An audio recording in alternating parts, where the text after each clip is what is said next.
Fellas, welcome back to the channel. This is the next episode of a new series talking about the most expensive cards in Pokemon, so you can learn something and know better what your cards are worth. Today, we're talking about the Jungle expansion set. The Japanese expansion was released on March 5th, 1997, while the English expansion was released on June 16th, 1999 worldwide. Also, there will be TCGO codes throughout the video, so don't go anywhere.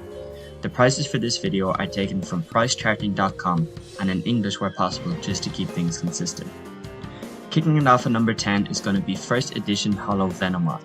The term First Edition refers to cards that were printed in the first run of the set.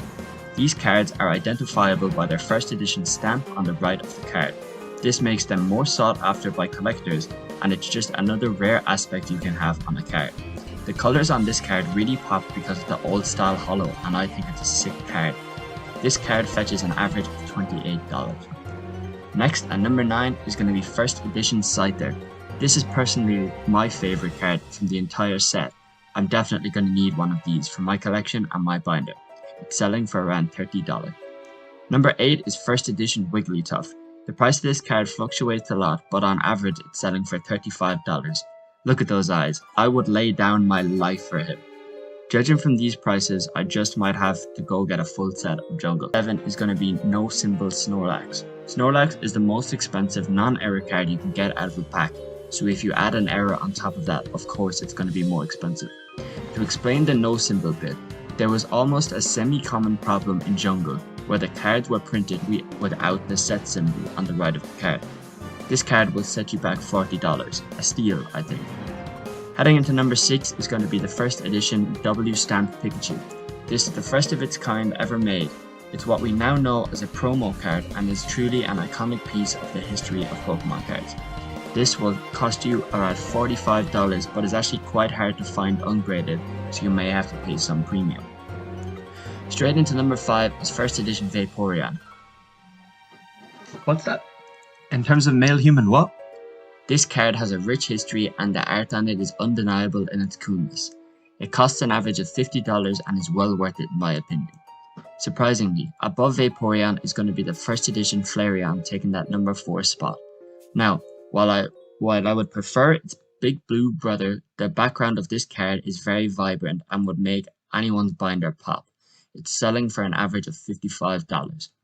In the number 3 spot is the final of the evolutions with the First Edition Jolteon.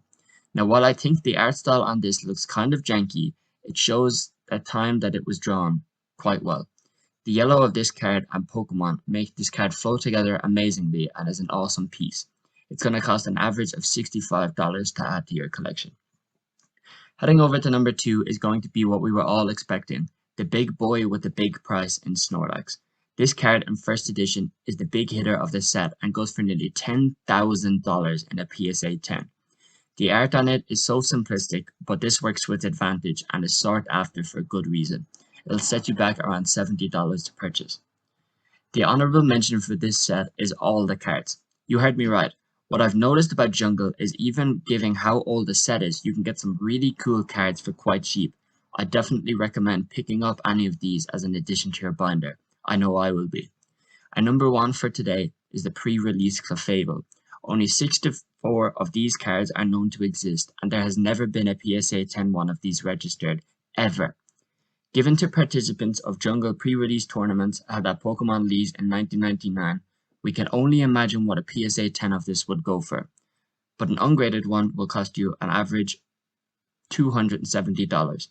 But only one of them sells a month across all platforms, and it's going to be very hard to find one. This is another card I only found out about while researching this video, but I'm very glad I did. A true historic piece in the Pokemon scene. Thank you all so much for watching. Let me know if you like this style of video by giving me a like, and let me know if you'd like more content by dropping a sub.